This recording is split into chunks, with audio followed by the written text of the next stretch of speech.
Hello students, welcome to analytical physics. आज हम पढ़ेंगे इलेक्ट्रोमैग्नेटिक इंडक्शन। इस चैप्टर में पहला जो टॉपिक है फैराडेज एक्सपेरिमेंट। तो फैराडे ने जो 3 एक्सपेरिमेंट किए थे उसको हम आज डिस्कस करेंगे। तो पहले हम पढ़ेंगे फैराडेज फर्स्ट एक्सपेरिमेंट। ने क्या किया 3 एक्सपेरिमेंट से उन्होंने फर्स्ट एक्सपेरिमेंट उसका उनका क्या था। देखो हेडिंग दे देता हूँ फर्स्ट एक्सपेरिमेंट। तो उनका फर्स्ट एक्सपेरिमेंट जो था उन्होंने क्या किया ना, एक कोयल लिया। ठीक है, क्या लिया वो, एक कोयल लिया और एक बार मैग्नेट लिया। ठीक है, बार मैग्नेट जैसे कि तुमको पता है क्या होता है बार मैग्नेट। तो ये जो बार मैग्नेट है, देखो वो कोयल था हमारा ऐसा। देखो ऐसा एक कोयल था। ठीक है, इस कोयल में वो एक गाल्वेनोमीटर लगा दिया। ठीक है, यहाँ पे क्या हुआ था, एक गाल्वेनोमीटर लगाया गया।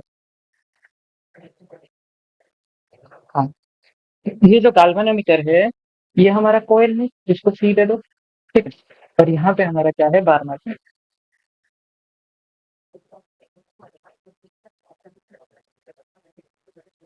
अच्छा, बार मैग्नेट का एक तरफ क्या होता है, नॉर्थ पोल, और दूसरी तरफ होता है साउथ पोल। हाँ, तो उन्होंने क्या देखा, पहले इस जो ये जो मैग्नेट है ना, इसको उन्होंने क्या किया ना, इस कोयल के पास लाए। ठीक है, चलो। हाँ, तो ये इसको जब इस कॉइल के पास लाए तो उन्होंने देखा कि ये जो गाल्वेनोमीटर है यहाँ पे, ये डिफ्लेक्ट कर रहा है। गाल्वेनोमीटर डिफ्लेक्ट कर रहा है मतलब क्या है, उसमें करंट फ्लो हो रहा है, मतलब ईएमएफ जनरेट हो रहा है। ठीक है, अच्छा। तो पहले सवाल ये है कि वो ऐसा किया क्यों? मतलब ये प्रोसेस वो किया क्यों, मतलब मैग्नेट को वो करंट कॉइल के पास लाए क्यों। वो इसलिए लाए क्योंकि तब क्या था, जब वो ये एक्सपेरिमेंट कर रहे थे उससे पहले क्वेश्चन था हमारा। देखो अभी तक हमने क्या पढ़ा है कि जो हमारा इलेक्ट्रिक करंट से हम मैग्नेटिक फील्ड जनरेट कर पा रहे हैं, है ना। हाँ, तो अब क्या क्वेश्चन आया कि क्या हम मैग्नेटिक फील्ड मतलब इसका रिवर्स कर सकते हैं, क्या हम मैग्नेटिक फील्ड से करंट जनरेट कर सकते हैं। इसी क्वेश्चन को प्रूव करने के लिए उन्होंने क्या किया, ये वाला एक्सपेरिमेंट। ठीक है, तो पहले उन्होंने देखा कि जब वो नॉर्थ पोल को मतलब कोयल के पास में ला रहे हैं, तब क्या हो रहा है, गाल्वेनोमीटर हमारा डिफ्लेक्ट हो रहा है। ठीक है, पर वही अगर नॉर्थ पोल को वो यहाँ के इसके पास रख रहे हैं, मतलब जब ला रहे थे तब गाल्वेनोमीटर डिफ्लेक्ट हुआ, और जब यहाँ के पास इसके पास रेस्ट में रख दिए तो तब क्या हुआ, गाल्वेनोमीटर में कोई डिफ्लेक्शन नहीं दिखी। ठीक है, मतलब क्या है, तब कोई करंट फ्लो नहीं हो रहा है जब जो मैग्नेट जो है हमारा रेस्ट में है। जब मैग्नेट मोशन में था तब हमारा करंट फ्लो हो रहा था, मतलब गाल्वेनोमीटर डिफ्लेक्ट हो रहा है। तो जब मैग्नेट रेस्ट में आ गया तब हमारा गाल्वेनोमीटर डिफ्लेक्ट नहीं हुआ। फिर उन्होंने क्या किया, उस मैग्नेट को फिर दूर लेके गए, मतलब पहले पास में लाए थे, फिर उस नॉर्थ पोल को दूर लेके गए। ठीक है, तब क्या हुआ, जो गाल्वेनोमीटर का जो डिफ्लेक्शन है, डिफ्लेक्शन तो हुआ, पर क्या हुआ, ऑपोजिट डायरेक्शन में हुआ। समझ रहे हो, मतलब सपोज तुम्हारा पहले केस में जब तुम नॉर्थ पोल लाए हो, सपोज तुम्हारा गाल्वेनोमीटर लेफ्ट की ओर डिफ्लेक्ट हुआ है, और जब वो नॉर्थ पोल दूर जा रहा है तो ये क्या हुआ, राइट की ओर डिफ्लेक्ट हुआ। ठीक है, गाल्वेनोमीटर का सेंटर जो है वो जीरो होता है, और एक तरफ नेगेटिव होता है, एक तरफ पॉजिटिव होता है। नेगेटिव इसलिए होता है कि वो उसका जो पोटेंशियल जो है नेगेटिव दिखा रहा है। ठीक है, इसका मतलब ये नहीं उसमें नेगेटिव चार्ज है। ठीक है, नेगेटिव पोटेंशियल है वहां पे। ठीक है ना। हम्म। तो ये क्या हुआ, ये उन्होंने नॉर्थ पोल के साथ देख लिया। ठीक है, फिर उन्होंने क्या किया, इसको रिवर्स किया, मतलब पहले नॉर्थ पोल के किए थे, फिर उन्होंने क्या किया, साउथ पोल में किया। ठीक है, और जब साउथ पोल में किए उन्होंने देखे, जब मैग्नेट को वो पास में लाए तब क्या हुआ, जो डिफ्लेक्शन है राइट की ओर हुआ। ठीक है, जब पास लेके आए साउथ पोल, ये है नॉर्थ पोल, पास लेके आए, ये है हमारा नॉर्थ पोल जब दूर होते गया। मतलब ऐसा समझो, ये नहीं है कि लेफ्ट राइट होगा ही, वो हम बाद में देखेंगे करंट का डायरेक्शन कैसे रहेगा। अभी बस ये समझ लो कि नॉर्थ पोल जो पास में आ रहा था, साउथ पोल जो पास में आया, ये दोनों अपोजिट डायरेक्शन में करंट दिखाए। बस इतना जान लो। समझ रहे हो ना। हाँ, ये लेफ्ट राइट मतलब ऐसा नहीं है कि लेफ्ट ही होगा राइट ही होगा, ऐसा फिक्स नहीं है। मैं तुमको समझाने के लिए बस बता रहा हूँ। ठीक है, तुम बस ये मतलब तुमको मैं ये समझाने का कोशिश कर रहा हूँ कि जब हमारा नॉर्थ पोल जब कॉइल के पास आएगा, ठीक है, हमारा नॉर्थ पोल जब कॉइल के पास आया, उस टाइम जो गैल्वेनोमीटर है जिस डायरेक्शन में डिफ्लेक्ट हुआ था, ठीक है, वही अगर साउथ पोल इसके पास आएगा तो उसके अपोजिट डायरेक्शन में डिफ्लेक्ट होगा हुआ उनका। ठीक है, हाँ, तो वही अगर जब नॉर्थ पोल जब दूर लेके गए थे जिस डायरेक्शन में उनका डिफ्लेक्शन हुआ था गैल्वेनोमीटर, तो साउथ पोल को जब दूर लेके गए तो उसका भी अपोजिट डायरेक्शन में डिफ्लेक्शन हुआ। ठीक है, ये उन्होंने देख लिया एक बार। तो ये हुआ, ये था उनका फर्स्ट एक्सपेरिमेंट। ठीक है, तो अब हम क्या करेंगे, देखो उनका फर्स्ट एक्सपेरिमेंट समझ में आ गया है। ठीक, अब हम देखेंगे उनका सेकेंड एक्सपेरिमेंट।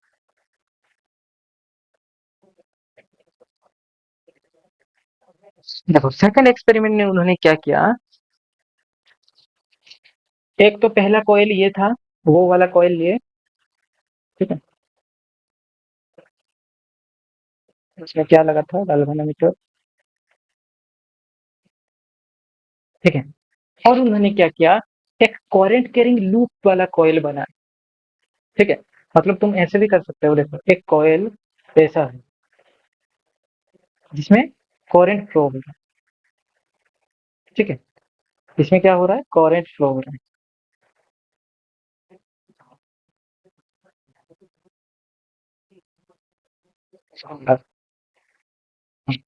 तो इसमें क्या हो रहा है, करंट फ्लो हो रहा है इस वाले कॉइल में। हाँ, तब उन्होंने क्या किया, ये जो कॉइल को इसके पास लाए,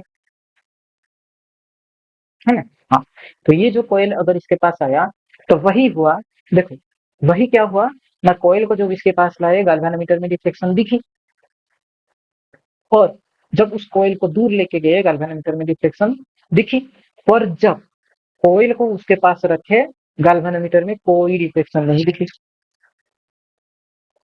ठीक है,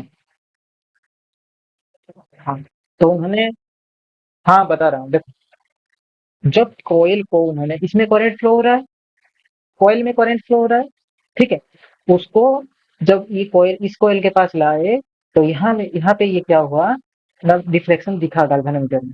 ठीक है, जब ला रहे थे जिस इंस्टेंस में वो डिस्प्लेसमेंट पे, मतलब वो रेस्ट में नहीं था, ये वाला कॉइल रेस्ट में नहीं था, इसको C1 दे दो, इसको C2 दे दो, जब तक C1 मूव कर रहा है तब तक इसमें डिफ्लेक्शन दिख रहा है, और जब C1 रेस्ट में है तो डिफ्लेक्शन नहीं दिख रहा है, और C1 को फिर दूर लेके जा रहे हैं फिर भी डिफ्लेक्शन आ रहा है। उन्होंने ये देखा।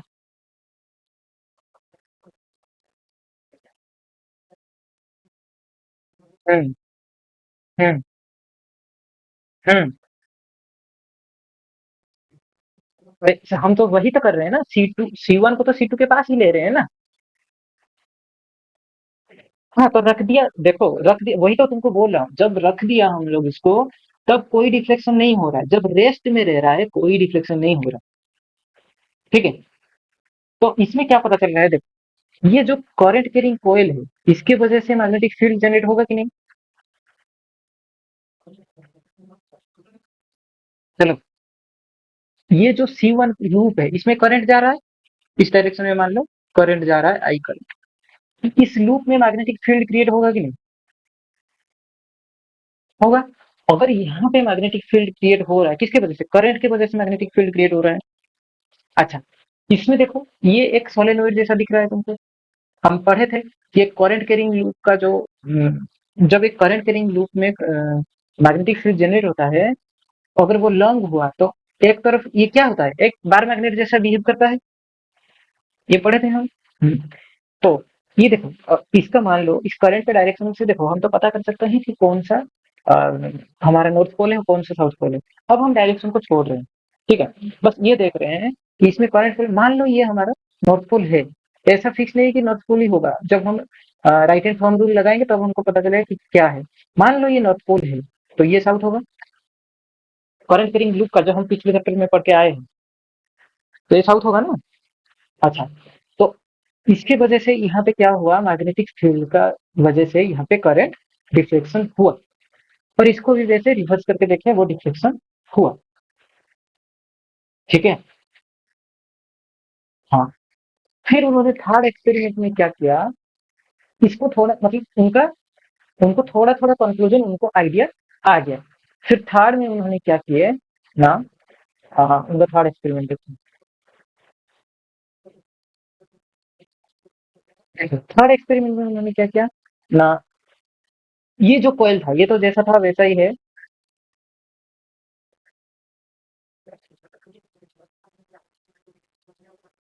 ये जैसा था वैसा है। यहाँ पे उन्होंने क्या किया, ये जो करंट कैरिंग लूप है इसमें उन्होंने क्या किया, एक की लगा दिया। की का सिंबल ऐसे होता है।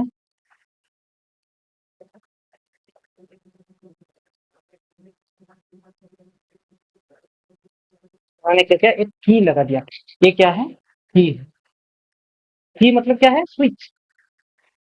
पता है ना। हाँ। अब देखो, अब इसको ये वाले कॉइल को इसके पास लाके रखे हैं, मतलब अब कॉइल को डिस्प्लेस नहीं कर रहे हैं वो। ठीक है। अब क्या कर रहे हैं, ये जो स्विच है ना, इसको मतलब एक बार ओपन कर रहे हैं, एक बार क्लोज कर रहे हैं। हाँ, अगर स्विच ओपन है मतलब क्या है, इसमें करंट फ्लो होगा या नहीं। स्विच ओपन है तो करंट फ्लो होगा।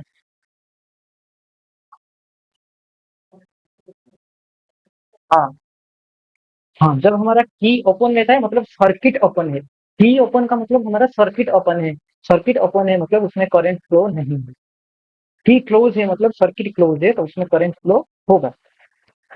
तो उन्होंने क्या किया, यहाँ पे देखा, जब वो की ऑन कर रहे हैं उसमें करंट फ्लो हो रहा है। इसमें इसमें गाल्वानोमीटर का रिफ्लेक्शन हो रहा है, C2 C1। ठीक है। मतलब ये दोनों पास में है।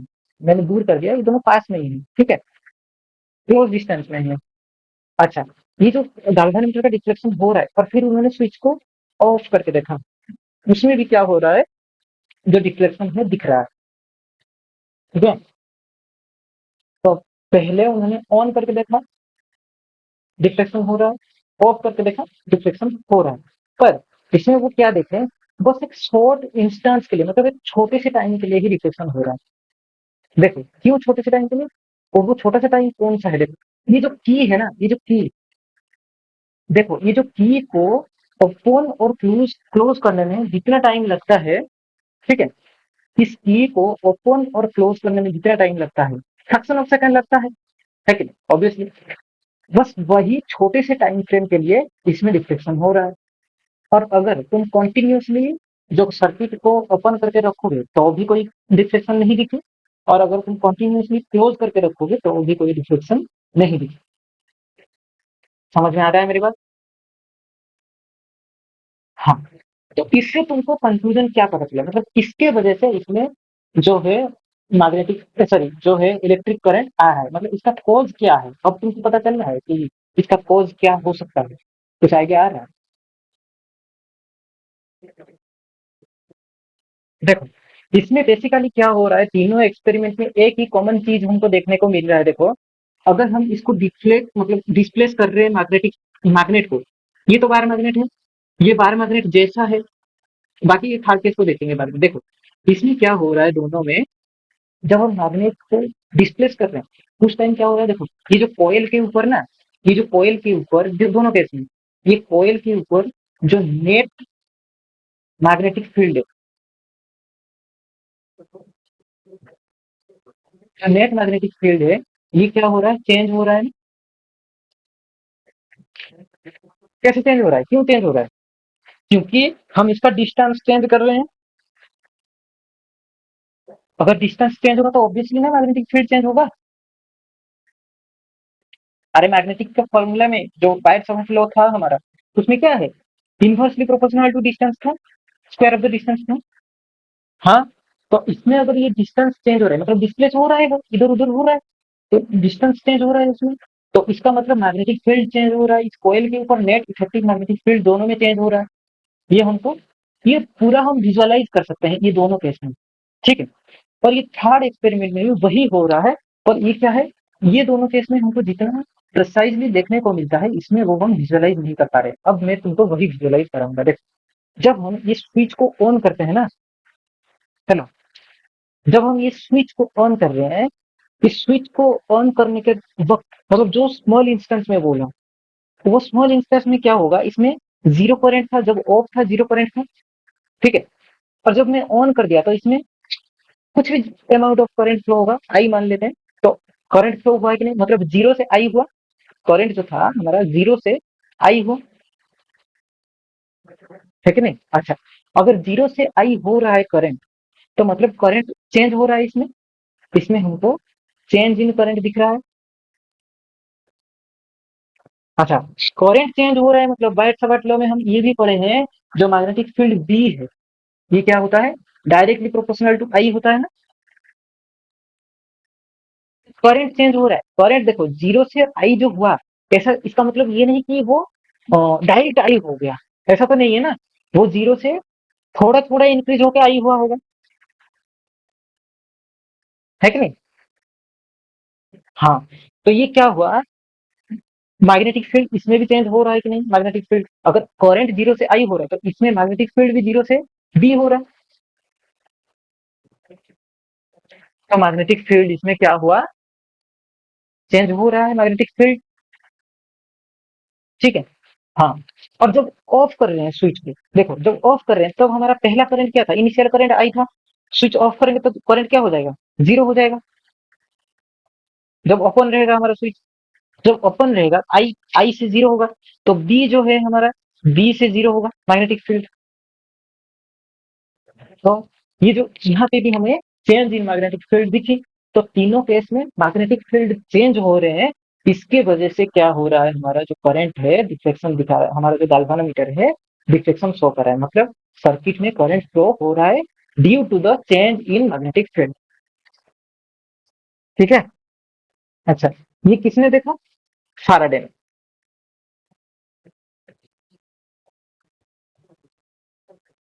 ठीक है। और उन्होंने क्या देखा, ये जो थर्ड एक्सपेरिमेंट में ये बता रहा है, देखो ये बता रहा है कि हमें अगर एक कॉइल है हमारे पास, उस कॉइल में करंट इंड्यूस करने के लिए ये जरूरी नहीं है कि हमें उस करंट कैरिंग कॉइल फिर मैग्नेटिक फील्ड को डिस्प्लेस कराएं, मतलब इधर से उधर मूव कराएं। हम विदाउट मूविंग भी करंट जनरेट कर सकते हैं। थर्ड एक्सपेरिमेंट में ये भी हमको कंक्लूजन मिला है कि नहीं। क्योंकि देखो यहाँ पे हम इसको रेस्ट में रखे थे, यहाँ पे हम रेस्ट में रख के भी मैग्ने सॉरी इंड्यूस करंट अटेंड कर पा रहे थे।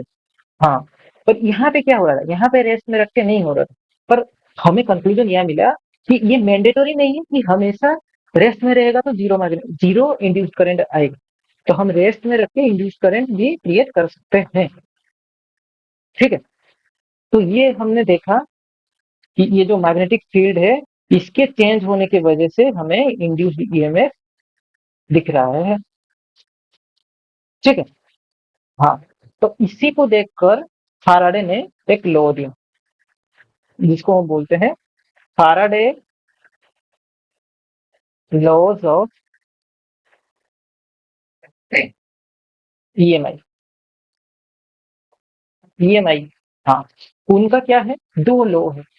तो उनका फर्स्ट लॉ ये बोल रहा है, देखो फर्स्ट लॉ क्या बोल रहा है, an EMF is induced in the circuit whenever the amount of magnetic flux linked with a circuit changes। मतलब देखो, अब जो क्या बात कर रहे हैं, मैग्नेटिक फील्ड का बात ना करके क्या कह रहे हैं, फ्लक्स का बात कर रहे हैं, मैग्नेटिक फ्लक्स का बात कर रहे हैं, ठीक है। अच्छा, जैसे हमने पढ़े थे electric flux, electric field, electric flux, दोनों आपस में इंटर रिलेटेड है कि नहीं, बस एरिया वेक्टर डॉट प्रोडक्ट होता है। तो इसमें भी वही है, मैग्नेटिक फ्लक्स जो है मैग्नेटिक फील्ड के साथ एरिया वेक्टर जब हम डॉट प्रोडक्ट कर देंगे तो हमको मैग्नेटिक फ्लक्स मिल जाएगा। तो उन्होंने क्या कहा, क्योंकि देखो उन्होंने एक्सपेरिमेंट के थ्रू जो करंट मेजर किया, उससे उनको ये पता चला कि जो मैग्नेटिक फ्लक्स है, मैग्नेटिक फोर्स देखो, फोर्स अगर कहीं पे आए ना, वो इलेक्ट्रिक फोर्स हो सकता है, कोई भी किसी भी चीज अगर एक मतलब सर्टन एरिया पे एक्टिव कर रहे हैं, तो उसको हम फ्लक्स बोल सकते हैं। कोई भी चीज अगर एक सर्टन एरिया पे हमको कैलकुलेट करना है, तो एक सर्टन एरिया पे उसमें उसका कितना इफेक्ट है, ठीक है, उसको ही हम फ्लक्स बोलते हैं। मतलब मान लो ये हमारा कॉइल है, और मैग्नेटिक फील्ड ऐसे ऐसे इसके थ्रू पास हो रहे हैं, कुछ बाहर से भी जा रहे हैं, ठीक है। पर इसके थ्रू कितने लाइन्स ऑफ फोर्स जा रहे हैं? सिर्फ 3 ही लाइन्स फोर्स जा रही है, ठीक है? तो इसका जो फोर्स होगा मतलब टोटल कितना होगा? इन 3 के वजह से जितना फोर्स आ रहा है वही है हमारा मैग्नेटिक, ठीक है? ये जो बाकी जो जा रहे हैं उनके वजह से इसमें फ्लक्स नहीं दिखेगा, बस इसके अंदर से जितने जा रहे हैं वही सब हमको दिखाएंगे मैग्नेटिक फ्लक्स, ठीक है? अच्छा, तो ये हुआ हमारा। उनका फर्स्ट लॉ क्या बोल रहा है कि ये जो मैग्नेटिक फ्लक्स है ये इसके चेंज होने के वजह से हमें एक सर्किट में इंड्यूस्ड ईएमएफ दिखता है। तो फर्स्ट लॉ इनका क्या बोल रहा है, an EMF is induced whenever change in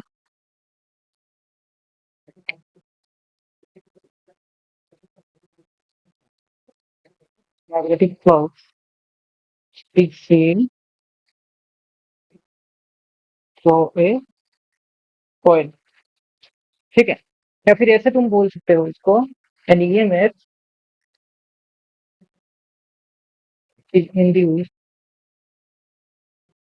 when a coil is subjected to a change in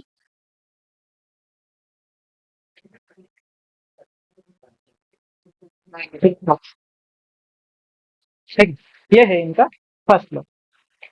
देखो ये मैं अपने हिसाब से लिख रहा हूँ, तुम इतना एनसीईआरटी बुक तक लेना, उसमें वो जो अपने लैंग्वेज में लिखा होगा ये तुम्हारे मतलब बुक में जो लैंग्वेज है वो तुमको एग्जाम में लिखने के लिए है, अगर मैं बस समझने के लिए लिख रहा हूँ अपने लैंग्वेज में, ठीक है? हाँ, देखो कॉन्सेप्ट दोनों का सेम है, मतलब मेरा जो मीनिंग जो निकल के आएगा उनका भी मीनिंग वही निकल के आएगा, ठीक है? पर तुम्हारे टीचर लोग जो है वो एक्सेप्ट करेंगे अब तुम्हारी बुक में जो है, ठीक है? अच्छा, तो उसको एक बार देख लेना अपने से। और ये रहा हमारा सेकंड लॉ, क्या बोल रहा है, मैग्नीट्यूड के बारे में बोल रहा है, ठीक? सेकंड लॉ से हमको क्या पता चल रहा है, मतलब मैग्नीट्यूड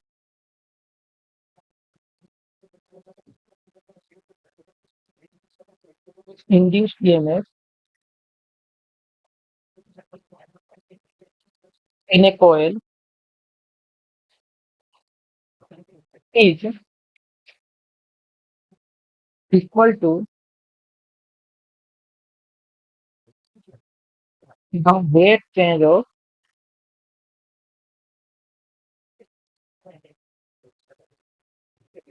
magnetic field, ठीक है? तो मैग्नीट्यूड क्या है, रेट चेंज मैग्नेटिक फ्लक्स, मतलब अगर मैं ईएमएफ को ई से डिनोट करूं तो जो मैग्नेटिक फ्लक्स को अगर मैं फाई वी से डिनोट करूं, ये जो लॉ है इसको मैथमेटिकली हम कैसे लिखेंगे, d phi by d t, ठीक है? चलो, हाँ, अब देखो उस कॉइल में हमारा एन नंबर ऑफ टर्न्स है, तो ये जो ईएमएफ है वो क्या हो जाएगा, n into d phi v by d t. अच्छा, इसके बाद क्या हुआ, लेंज लॉ आया, क्या आया, लेंज लॉ। लेंज लॉ ने क्या बोला कि ये जो ईएमएफ इंड्यूस हो रहा है, ठीक है, हेलो, ये जो ईएमएफ इंड्यूस हो रहा है ये हमेशा क्या करेगा, अपोज करेगा मैग्नेटिक फील्ड को। Induce EMF opposes the magnetic field, ठीक है? तो मतलब क्या है, ये जो मैग्नेटिक फील्ड जिस डायरेक्शन में है उसके ऑपोजिट डायरेक्शन में हमारा ईएमएफ इंड्यूस होगा, ठीक है? Opposes to the magnetic field, अच्छा ओ डबल पी, ठीक है?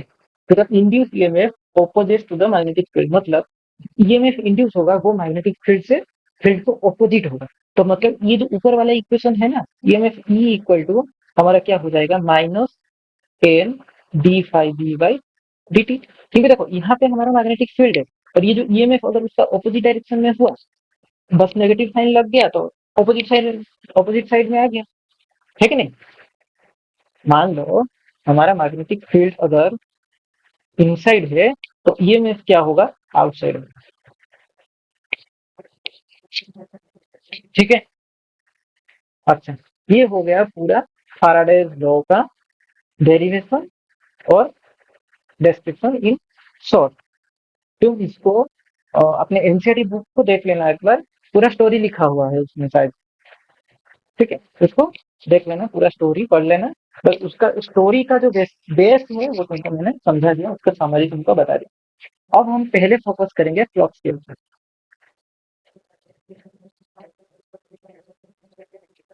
मैग्नेटिक फ्लक्स के ऊपर। फ्लक्स क्या है? ठीक है, तो इसमें भी क्या है, number of magnetic field lines crossing through a particular area is known as magnetic flux.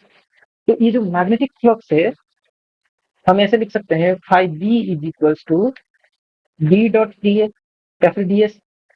तो फाई बी इक्वल टू क्या होगा हमारा, b d s cos theta.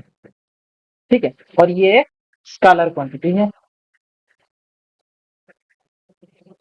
ठीक है, और इसका यूनिट क्या है, इसका यूनिट है वेबर। एसआई में वेबर है और सीजीएस में मैक्सवेल। ठीक है, इस वीडियो को हम यहीं पे एंड करते हैं। अगर आपको ये वीडियो अच्छा लगे तो अपने दोस्तों के साथ शेयर कीजिए और हमारे चैनल को सब्सक्राइब कीजिए। Thank you.